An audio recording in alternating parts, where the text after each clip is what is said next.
వార్తా విశేషాల సమాహారం దుర్గా డిజిటల్ కేబుల్ న్యూస్ కి స్వాగతం. పాత నోట్లు బ్యాంకులో వేయమంటే వేసిన సారు మా కొడుకు కరీంనగర్లో దవాఖానలో పడ్డాడు. పోదామంటే చేతిలో పైసలు లేవు. నిన్న పొద్దుగాల బ్యాంకుకు వచ్చి సాయంత్రం దాకా లైన్లో నిలబడ్డా.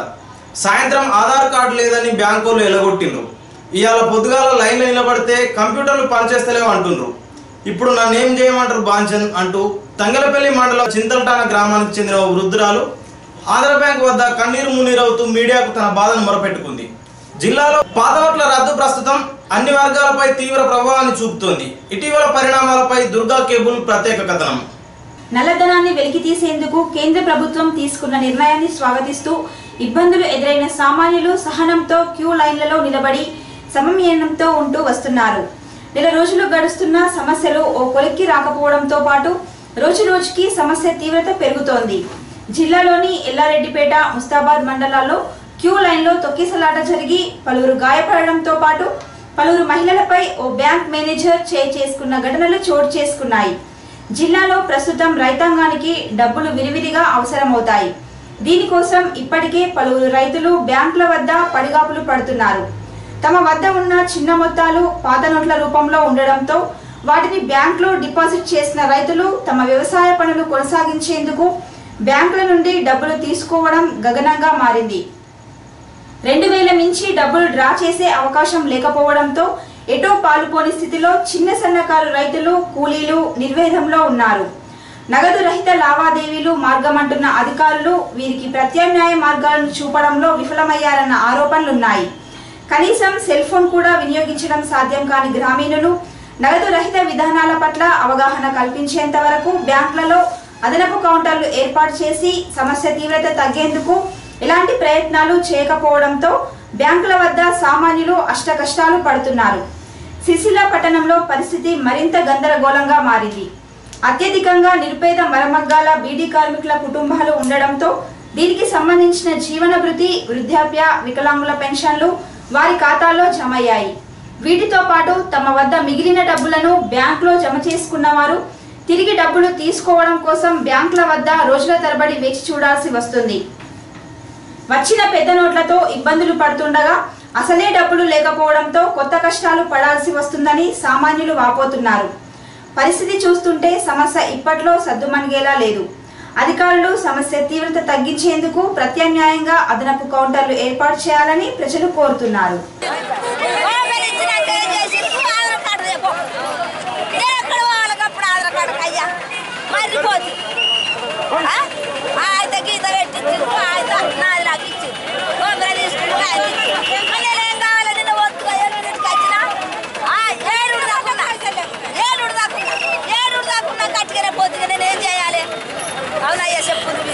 కంప్యూటర్లు పనిచేయడం లేదంటూ ఆంధ్ర బ్యాంక్ ముందు నోటీస్ బోర్డు ఏర్పాటు చేయడంతో ఉదయం బ్యాంకు వద్దకు వచ్చి క్యూ లైన్లలో నిలిచిన ప్రజలు ఆగ్రహం వ్యక్తం చేశారు. బ్యాంక్ సిబ్బంది తీరును నిరసిస్తూ సిరిసిల్ల సిద్దిపేట ప్రధాన రహదారిపై బ్యాంక్ ఎదుట బైఠాయించి రాస్తారోకో నిర్వహించారు. తంగలపల్లి మండలం గోపాలరావుపల్లి గ్రామానికి చెందిన పలువురు మహిళా రైతులు ఆందోళన నిర్వహించగా వారికి సిపిఐ నాయకులు సంఘీభావం తెలిపారు. రెండోసారి సిరిసిల్ల పట్టణం తంగలపల్లి మండలం చింతలటాన గ్రామానికి చెందిన పలువురు ఖాతాదారులు రోడ్డుపై బైఠాయించి రాస్తారోకో నిర్వహించారు. ఖాతాదారులకు ఇబ్బంది లేకుండా చూడాలని వైఎస్ఆర్సీపీ జిల్లా అధ్యక్షులు చొక్కాల రాము, కాంగ్రెస్ పార్టీ పట్టణ అధ్యక్షులు సంగీతం శ్రీనివాసులు బ్యాంక్ మేనేజర్ను కోరారు.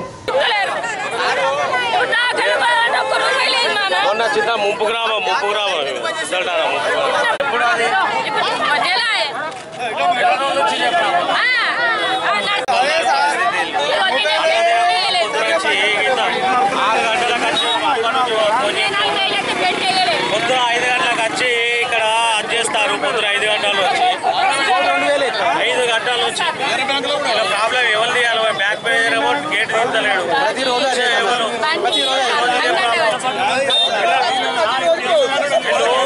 వాటర్ పెట్టాలని మొన్న కూడా మేము చెప్పినాం.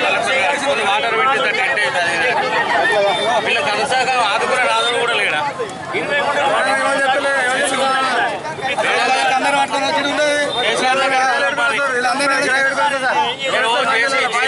కలవండి మేడం ఏంటంటే ప్రాబ్లం ఒత్తిడి ఇంత ఎదిగినా కూడా కనీసం ఒక కౌంటర్ కూడా మీరు వచ్చేదా?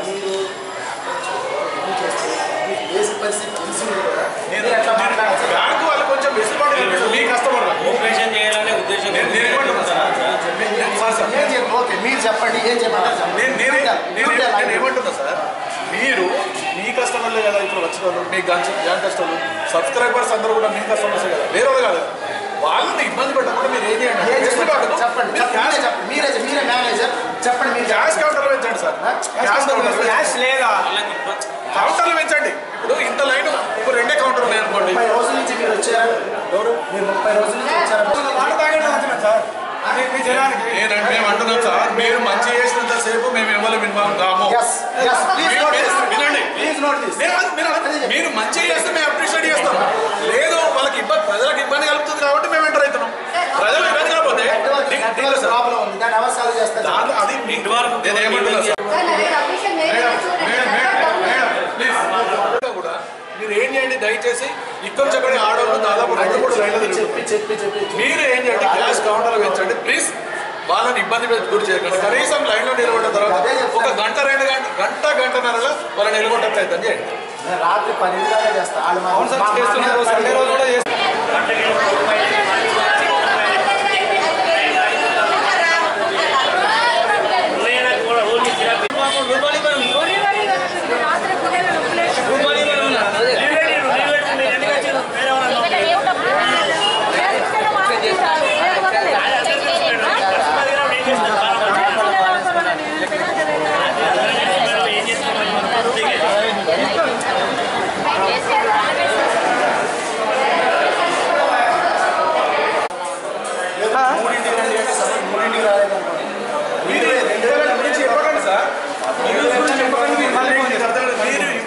చెప్పకండి, మీ ఉన్న విషయం చెప్పండి. ఇప్పుడు లాస్ట్ హాఫ్ అన్ అవర్లో వస్తుంది కావచ్చు, దానికి మీరేం చేస్తారు? ఇప్పుడు సభ అలా అందరూ ఉంటారు, 4:30 వేరే వాళ్ళు ఉంటారు, పోయే వాళ్ళు వచ్చేస్తారు.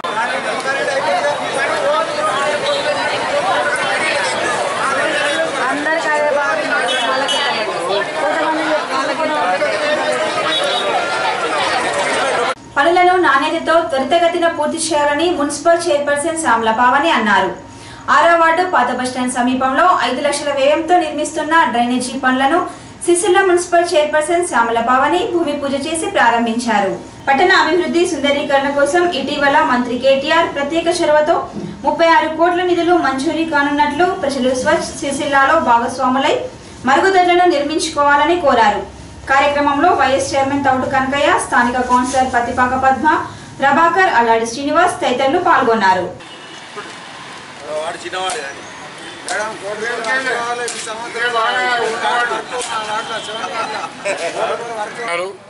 మేము గౌరవ సభ్యులు వార్డు ప్రజలందరూ ఈ కార్యక్రమంలో పాల్గొంటూ ఉన్నారు.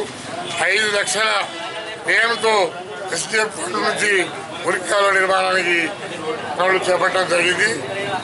ఇంకా ఏవైతే ఇప్పుడు ఆయన ప్రశ్నించారు కదా, మరుగుదొడ్ల వ్యవహారం ఏవైతున్నదో సాధ్యమైనంత వరకు మురికి కాలువలు మరుగుదొడ్ల నిర్మాణం చేసుకోవాలని ఇల్లు పురపాలక సంఘ అధికారులు, చైర్పర్సన్, వార్డు కౌన్సిలర్ అందరూ కూడా చేస్తూ ఉన్నారు. వారు కట్టుకోవాలి. ఎవరైతే ఇల్లు కట్టుకున్నారో మరుగుదొడ్లు వాళ్ళు కట్టుకునే బాధ్యత ఆ ఇంటి యజమానిది. చెప్తున్నాం, అధికారులు, కౌన్సిలర్లు సంపూర్ణంగా కృషి చేస్తూ ఉన్నారు. చాలా వరకు స్వచ్ఛ భారత్ నిర్మాణం అవుతుంది.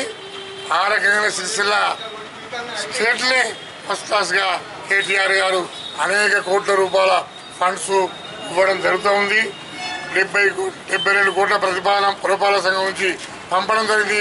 32 కోట్లు మొదలే ప్రకటించిన జీవో కూడా వచ్చింది. ఆ ఫండ్స్ రాగానే అన్ని సుందరంగా నిర్మాణం సిరిసిల్ల పట్టణం చేస్తామని చెప్పి హామీ ఇస్తున్నాం. వాడు వైస్ చైర్మన్ కట్టయ్య గారికి, కౌన్సిలర్కి మరియు ఈ వార్డు ప్రజలకు, ప్రముఖులకు అందరికీ కూడా పేరు పేరున నమస్కారాలు తెలియజేసుకుంటూ ఇప్పుడు మనము ఎస్డిఎఫ్ ఫండ్ 5 లక్షలతో ఈ డ్రైనేజీని ప్రారంభోత్సవం జరుపుకుంటున్నాము. ఇది కొంతవరకు చాలా లేట్ అయింది. ఎందుకంటే కాంట్రాక్టర్ గారి లోపం వల్ల కొంచెం లేట్ అయినా కానీ మళ్ళీ టెండర్ వేసి కొత్త అతనికి ఇవ్వడం జరిగింది కాబట్టి కొంచెం లేట్ అయింది. మరి మిగతా వర్కులు కూడా కాంట్రాక్టర్లు తొందరగా చేయాలని వారిని కోరుకుంటున్నాను. ఎందుకంటే ఇప్పటికీ మనకు ఎస్డిఎఫ్ ఫండ్ చాలా రోజులైతుంది. ఇంకా రానున్న రానున్న కాలంలో 32 కోట్లలో భాగంగా ఈ వార్డుకు కూడా ఒక 60-70 లక్షలు కూడా రావడం జరిగింది. ఎందుకంటే ఇది ఫస్ట్ మనకు సిరిసిల్ల ఎప్పుడైతే మొదలైందో అప్పటి నుండి కూడా ఇది పాత వాడకట్టు కాబట్టి ఇక్కడ రోడ్లు కానీ డ్రైనేజీలు కానీ చాలా ఘోరంగా ఉన్నాయి. ఎందుకంటే పెట్టిన వాటిని కూడా కొంచెం మంచిగా లేవని కౌన్సిలర్ గారు నాకు చాలాసార్లు చెప్పడం జరిగింది. దాని ప్రకారంగా కూడా ఇప్పుడు మళ్ళీ ఫండ్స్ పెడుతున్నాం కాబట్టి పట్టణ ప్రజలు కౌన్సిలర్కి సహకరించాలి. ఎందుకంటే ఇప్పటికీ మేము కూడా ఒకరోజు వార్డుకు వచ్చి తిరగడం జరిగింది. అందరికీ కూడా సెప్టిక్ ట్యాంకులు కట్టుకోవాలని చెప్పడం జరిగింది. ఇప్పుడు రానున్న కాలంలో ఒక నెల కాలంలో దాదాపుగా దీని మీద సీరియస్ తీసుకొని ఎవరికైతే లేవో వాళ్ళని కూలగొట్టే పరిస్థితిగా కూడా మేము కమిషనర్ కానీ మేము కానీ చర్యలు తీసుకుంటున్నాం. కాబట్టి వార్డు ప్రజలు ముఖ్యంగా వార్డు ప్రజలు అందరూ ఈ సెప్టిక్ ట్యాంకులకు సహకరించాలి. 7,000 కూడా మేము ఇప్పించడం జరుగుతుంది. కాబట్టి వార్డు ప్రజలు తొందరగా పట్టుకొని మాకు సహకరించాలని వార్డు ప్రజల్ని కోరుకుంటూ ఈ అవకాశాన్ని కల్పించిన ఈ వార్డు ప్రజలందరికీ కూడా నమస్కారం తెలియజేస్తున్నాను. ఇక ముందు ఏమేమి ఉన్నాయో అవన్నీ సక్రమంగా త్వరగా పూర్తి చేస్తానని మా వార్డు ప్రజలకు మాటిస్తున్నా. మరి ఏంటంటే డ్రైనేజీ సెప్టిక్ ట్యాంకులు లేక డ్రైనేజీ ఎవరు తీసుకున్నందున వలన ఇప్పుడు లేట్ అయింది. ప్రతి ఒక్కరికి దయచేసి ప్రతి ఒక్కరు సహకరించి అందరు సెప్టిక్ ట్యాంకులు కట్టుకోవాలని కోరుకుంటూ, ఎందుకంటే మున్సిపాల్ వాళ్ళ కూలగొట్టేదాకా కూడా ఉంది. ఈ విషయంలో అందరూ ముందుండి సహకరించగలని కోరుకుంటున్నాను. క్రిస్టియన్ కౌన్సిల్ ఆఫ్ తెలంగాణ ఆధ్వర్యంలో జరిగే ప్రత్యేక ప్రార్థనా దినం కరపత్రాలను మున్సిపల్ చైర్పర్సన్ శ్యామల పావని ఆవిష్కరించారు. రాష్ట్ర ప్రభుత్వం క్రైస్తవుల సంక్షేమానికి ప్రత్యేక చొరవ తీసుకుంటుందని తెలిపారు. ఈ నెల 10వ తేదీన హైదరాబాద్ లో బంగారు తెలంగాణ మరియు స్వచ్ఛ భారత్ అభ్యున్నతి కొరకు రాష్ట్ర కేంద్ర ప్రభుత్వ కార్యక్రమాలు ఆత్మీయ ఆర్థిక ప్రజల సంక్షేమం కోసం ప్రత్యేక ప్రార్థనా దినం కార్యక్రమం నిర్వహించనున్నట్లు తెలిపారు. కార్యక్రమానికి క్రైస్తవ సోదరులు జిల్లా నుండి తరలి రావాలని ఇందుకోసం ప్రత్యేక ఏర్పాటు చేసినట్లు తెలిపారు. కార్యక్రమంలో మండల అధ్యక్షులు డి ఎలిషా తదితరులు పాల్గొన్నారు. శనివారం రోజున మన సికింద్రాబాద్లోని పరేడ్ గ్రౌండ్లో పెద్ద ఎత్తున క్రిస్మస్ సంబంధించిన పెద్ద ఎత్తున సభ జరుగుతుంది. కాబట్టి మన రాజన్న సిరిసిల్ల జిల్లా నుండి కూడా మన క్రైస్తవ సోదరులు సోదరీమణులు పెద్ద ఎత్తున ఈ కార్యక్రమానికి పాల్గొనవలసిందిగా కోరుతున్నాము. ఎందుకంటే మన ముఖ్యమంత్రి గౌరవనీయులు కల్వకుంట్ల చంద్రశేఖరరావు గారు మరియు మన మంత్రి గారు కేటీఆర్ గారు కూడా దీనికి ఇచ్చేస్తున్నారు. కాబట్టి మన సిరిసిల్ల పట్టణం నుండి కానివ్వండి మరియు మన నియోజకవర్గం నుండి మొత్తం నుండి కూడా క్రైస్తవ సోదరులు పెద్ద ఎత్తున పాల్గొనాలని కోరుకుంటున్నాను. ఎందుకంటే దీనికి సంబంధించి క్రైస్తవ సోదరులు దాని క్రైస్తవ సంబంధం ఎలా ఉంటుంది దాని గురించి పెద్ద ఎత్తున కూడా అక్కడ కార్యక్రమం చేపడుతున్నారు. కాబట్టి దీనికి అందరూ కూడా వెళ్తే బాగుంటుందని తెలియజేస్తున్నాను. అలాగే వారి బృందం నుండి ప్రత్యేకమైన వాహనాలను కూడా ఏర్పాటు చేస్తామని చెప్పడం జరిగింది. కాబట్టి అందరూ కూడా దీనికి పెద్ద ఎత్తున సక్సెస్ కావాలని ప్రోగ్రామ్ని సక్సెస్ చేయాలని కోరుకుంటూ వెళ్తారని ఆశిస్తున్నాను. మరి ఈ సమయంలో సిరిసిల్ల జిల్లా మరి ప్రజానికానికి అందరికీ కూడా మరి యేసుక్రీస్తు పరిశుద్ధ నామంలో క్రైస్తవుల నాయకునిగా మరి సిరిసిల్ల జిల్లా మరి పాస్టర్స్ అసోసియేషన్ ప్రెసిడెంట్గా మరి నేను తెలియజేసేది ఏమనగా మరి 10వ తారీఖున ఈ యొక్క ప్రార్థనా దినం అనే కార్యక్రమాన్ని మరి చేయడం జరుగుతూ ఉంది. ఈ కార్యక్రమానికి ముఖ్య అతిథులుగా మరి గౌరవ ముఖ్యమంత్రి గారు అదేవిధంగా మరి మన మంత్రి కేటీఆర్ గారు దీనికి ముఖ్య అతిథులుగా రాబోతుంటున్నారు. ఈ యొక్క కార్యక్రమం ముఖ్య ఉద్దేశం కేవలం గవర్నమెంట్ నిమిత్తం ప్రార్థన చేయడం, అంతేకాకుండా మన తెలంగాణ ప్రజల మరి సుఖక్షేమాల కోసం మరి ఆరోగ్యాల కోసం వారిని దీవించబడడానికి ఈ యొక్క కార్యక్రమాన్ని క్రిస్మస్ సందర్భంగా మరి ఏర్పాటు చేయడం జరిగింది. సుమారు 10 లక్షల మందితో ఈ కార్యక్రమాన్ని ఏర్పాటు చేస్తూ ఉన్నాం. కనుక ఈ యొక్క మరి సిరిసిల్ల జిల్లా ప్రజలకు మేము మండల్ వైజ్గా వాహనాలను ఏర్పాటు చేయబోతున్నాం. మరి ఈ యొక్క వాహనాలలో మీరందరూ కూడా రావడానికి మీరు ప్రయత్నం చేయాలని మరి సిరిసిల్ల జిల్లా క్రైస్తవ ప్రజానికానికి అందరికీ కూడా మరి అధ్యక్షునిగా ఈ సమయంలో తెలియజేస్తూ ఉన్నాను. ఈ విషయాన్ని మీరందరూ కూడా గమనించండి. 10వ తారీఖున శనివారం సెకండ్ సాటర్డే ఆ రోజు 10వ తారీఖున మరి మధ్యాహ్నం 4 గంటలకు మీటింగ్ ఉంటుంది. మనము 11 గంటలకు అట్లా ఇక్కడ నుండి బయలుదేరాల్సిన అవసరం ఉంటుంది. కనుక ఈ విషయాన్ని జిల్లా ప్రజలందరూ కూడా గమనించాల్సిందిగా మనవి చేస్తూ ఉన్నాం. చోరీ కోసం వచ్చిన ఓ యువకుడిని స్థానికులు చితకబాదిన సంఘటన పట్టణంలో చోటు చేసుకుంది. పట్టణంలోని మెహర్ నగర్ లో ముస్తాబాద్ మండలం కొండాపూర్ గ్రామానికి చెందిన బాబా అనే యువకుడు మధ్యమత్తులో ఓ ఇంటిలో చోరీకి పాల్పడేందుకు ప్రయత్నించడంతో గమనించిన స్థానికులు చితకబాది వదిలేశారు.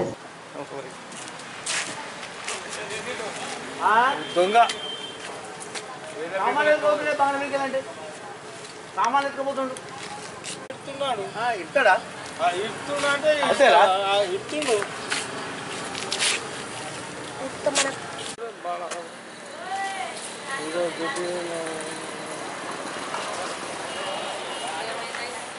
డ్రమ్ములు తీసుకొని వస్తుండు. ఏం సంగతి ఏం కదా అంటే మార్బుల్లో లేనాడు. మార్బుల్లో ఎప్పుడు వచ్చారంటే కింద పెట్టిండు ఉడుకుతూనే ఉన్నాడు. ఎవరు నిజంగా నువ్వు తీసింది మీదికెళ్ళి తీసుకొచ్చి కింద పెట్టినా కలిపి అంటే ఇళ్ళనే పని చేస్తున్నావు ఇక్కడ తాగినా సార్ తాగి ఇప్పుడు దొంగతనానికి వచ్చినావా లేదా? లేదు సార్. మరి రాని ఎందుకు కొట్టేసింది? సర్కారు దళితులకు ఇచ్చిన హామీ నెరవేర్చకపోవడంపై ఆగ్రహం వెల్లువెత్తింది.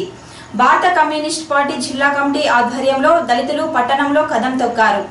భారీ ర్యాలీ నిర్వహించి కలెక్టర్ కార్యాలయం ముట్టడించి ఆందోళనకు దిగారు. భారత కమ్యూనిస్ట్ పార్టీ జిల్లా కమిటీ ఆధ్వర్యంలో కార్మిక భవన్ నుండి కలెక్టర్ కార్యాలయం వరకు దళితులు భారీ ర్యాలీ నిర్వహించారు. ప్రభుత్వం నిరుపేద దళిత కుటుంబానికి 3 ఎకరాల భూమి ఇస్తామన్న హామీ అమలు చేయాలని కోరుతూ చేసిన నినాదాలతో పరిసరాలు మారుమ్రోగిపోయాయి. ప్రభుత్వం అధికారంలోకి వచ్చి 2.5 సంవత్సరాల కాలంలో జిల్లాలో కనీసం 50 దళిత కుటుంబాలకు కూడా 3 ఎకరాల భూమి ఇవ్వలేదన్నారు. మరోవైపు దళితుల భూములను ప్రభుత్వం లాక్కునే ప్రయత్నం చేస్తుందన్నారు. దళితులపై అణచివేత విధానాలను అవలంబిస్తున్న సర్కారు తీరును తప్పుబట్టారు.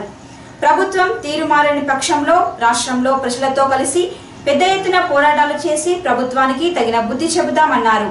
అనంతరం 15 డిమాండ్లతో కూడిన వినతి పత్రంను కలెక్టర్కు అందజేశారు. ఈ నిరసన కార్యక్రమంలో ఏఐటియుసి జిల్లా కార్యదర్శి బూర శ్రీనివాస్, రైతు సంఘం జిల్లా అధ్యక్షులు మంత్రి చంద్రయ్య, ఎలిగేటి రాజశేఖర్, జిల్లాలోని అన్ని మండలాల నుండి తరలివచ్చిన దళితులు పాల్గొన్నారు. కేసీఆర్ ప్రభుత్వం ఇవాళటి వరకు మన యొక్క సిరిసిల్ల రాజన్న జిల్లాలో అయితే 34 మందికి 89 ఎకరాలు మాత్రమే పంపిణీ చేసింది. ఈ జిల్లాలో దళితులు 1,00,000 మంది ఉన్నారు. గిరిజనులు 20,000 మంది ఉన్నారు. గిరిజనులకు 3 ఎకరాలు, దళితులకు 3 ఎకరాలు ఇస్తామని చెప్పినటువంటి సర్కార్ కేవలం 59 ఎకరాలే పంపిణీ చేసింది. ఇంకా వేలాది మందికి ఇంకా భూమిని పంచే కార్యక్రమం. ఇండ్లు లేనటువంటి వాళ్ళు అప్లికేషన్ చేసుకున్నారు. కానీ కేవలం 857 మంది మాత్రమే 857కు మాత్రమే అర్హులని వాళ్ళకే డబ్బులు ఇస్తామని ప్రకటన చేస్తూ ఉంది. అంటే 2.5 సంవత్సరాల కాలంలో 857 మందికే ఇస్తే 11,000 మందికి ఇవ్వడానికి ఎన్ని సంవత్సరాలు పడుతుందో ఈ యొక్క తెలంగాణ సర్కారు యొక్క పచ్చి మోసం మనకు ఇట్లే అర్థమవుతా ఉంది. కాబట్టి ఇవాళ దళితులపై పెద్ద ఎత్తున దాడులు కొనసాగుతున్నాయి. గత 20 ఏళ్ల కింద గత పాలకులు ఇచ్చినటువంటి భూములు కూడా తెలంగాణ సర్కారు గుంజుకోవడానికి ప్రయత్నం చేస్తూ ఉంది. ముఖ్యంగా ఇదే జిల్లాలో మర్రిపల్లి గ్రామంలో కూడా 20 ఏళ్ల కింద ఇచ్చినటువంటి 20 ఎకరాల భూముల్ని, దళితుల భూముల్ని వేములవాడ తహసీల్దారు నోటీసులు ఇచ్చేసి ఆ భూములు గుంజుకోవడానికి ప్రయత్నం చేస్తూ ఉంది. అదేవిధంగా ముస్తాబాద్ మండలంలో ఇందిరమ్మ ఇండ్లకు పట్టాలు ఇచ్చినటువంటి 20 ఏళ్ల కింద ఇచ్చినటువంటి పట్టాలను ఆ భూములు గుంజుకోవడానికి వల్ల ఈ యొక్క తెలంగాణ సర్కారు ప్రయత్నం చేస్తూ ఉంది. కాబట్టి ఇది దళిత వ్యతిరేక ప్రభుత్వం. ఇది దళితులను మోసం చేసే ప్రభుత్వం. ఇది దళితుల ఓట్లతోటి గద్దెనెక్కినటువంటి ప్రభుత్వం ఇవాళ ఎక్కడికక్క దళితులపై దాడులు చేయడానికి, దళితులకు ఇచ్చేటువంటి భూములు గుంజుకోవడానికి ప్రయత్నం చేస్తూ ఉంది. ఇది ముఖ్యంగా దళిత మేధావులందరి వల్ల మనం చూస్తున్నటువంటి పరిస్థితి. అంతేకాకుండా ఉస్మానియా యూనివర్సిటీలోను, హెచ్సియు యూనివర్సిటీలోను, ఢిల్లీ యూనివర్సిటీలోను దేశవ్యాప్తంగా దళిత విద్యార్థులపైన దాడులు జరుగుతూ ఉన్నాయి. అందుకే హిందూ ఫాసిస్ట్ శక్తులందరూ కూడా ఏకమై ఇవాళ దళితులపైన దాడులు కొనసాగిస్తున్న పరిస్థితి కనిపిస్తూ ఉంది. దళితులపై దాడులు ఇట్లే కొనసాగితే దళిత ఉద్యమకారులు, సామాజిక ఉద్యమకారులు, విప్లవవాదులు, వామపక్షవాదులు ఈ యొక్క ఉద్యమాలు చేసి ఈ యొక్క పాలకులకు, ఈ ప్రభుత్వాలకు ప్రతిఘటించక తప్పదని హెచ్చరిస్తున్నాం. కార్మికులు పనిచేస్తూ ఉన్నారు. గత 3 నెలల కాలం నుంచి ఇవాళ వీళ్లకు ఈ ఎస్సీ ఎస్టీలు కేవలం 2 రెక్కల మీద ఆధారపడి గడ్డపారను, భూమిని నమ్ముకున్నటువంటి ఈ ఉపాధి హామీలు ఎవరైతే ఉన్నారో వీళ్లకు వెంటనే బకాయిలు చెల్లించాలని ఇవాళ మేము డిమాండ్ చేస్తూ ఉన్నాం. కాబట్టి ఎన్నికలకు వచ్చిన తర్వాత ఈ హామీలు ఏమొకటి అమలు చేయకుండా ఈ ప్రజా వ్యతిరేక విధానాలను అమలు చేస్తున్నటువంటి ఈ యొక్క పాలకులకు వ్యతిరేకంగా ప్రజా ఉద్యమాలు నిర్మాణం చేస్తున్నటువంటి పరిస్థితి కనిపిస్తూ ఉంది. కాబట్టి వామపక్ష ఉద్యమాలు, మేధావులు, విప్లవ శక్తులంతా కలిసి వల్ల ఈ యొక్క ఉద్యమాలను బలోపేతం చేసి ఈ గవర్నమెంట్కి వ్యతిరేకంగా బల మీద ఉద్యమాలు నిర్వహించాలని తెలంగాణ ప్రజలకు, కరీంనగర్ అట్లాగే సిరిసిల్ల రాజన్న జిల్లా ప్రజలకు తెలియజేస్తూ విజ్ఞప్తి చేస్తా ఉన్నాం. వర్ధిల్లాలి భారత కమ్యూనిస్ట్ పార్టీ, వర్ధిల్లాలి భారత కమ్యూనిస్ట్ పార్టీ. పనులు ప్రారంభించేందుకు వచ్చిన ప్రజాప్రతినిధులకు 6వ వార్డులో చుక్కెదురైంది. కాలనీకి చెందిన ఓ యువకుడు మున్సిపల్ వైస్ చైర్మన్ తౌడు కనకయ్యతో మరుగుదొడ్ల నిర్మాణాలు అసంపూర్ణంగా మిగిలాయంటూ నిలదీయడంతో కాసేపు ఉద్రిక్త పరిస్థితి నెలకొంది. సర్ది చెప్పడంతో యువకుడు శాంతించాడు. ఇంత ఫండ్స్ ఇస్తున్నారు, కేటీఆర్ గారు ఇంత ఫండ్స్ ఇస్తున్నారు, మీరు ఏం చేస్తుంది చెప్పుంది. కౌన్సిల్ మీటింగ్ చెప్పుకుండా మీరు దావత్ చేస్తుందా? నేను పబ్లిక్ తరఫున మాట్లాడుతూ మీరు రెస్పాన్సిబుల్ పర్సన్, మీరు నేను చెప్పేది మీరు వినాలి. మీరు ఏం చేస్తుంది? కొబ్బరికాయలు కొట్టడానికి అయిపోయిందా? ఏం చేస్తారు ఇప్పుడు? కొబ్బరికాయలు కొట్టి ఏం నిర్మాణం? ఫస్ట్ మరుగుదొడ్లు ఉన్నాయా?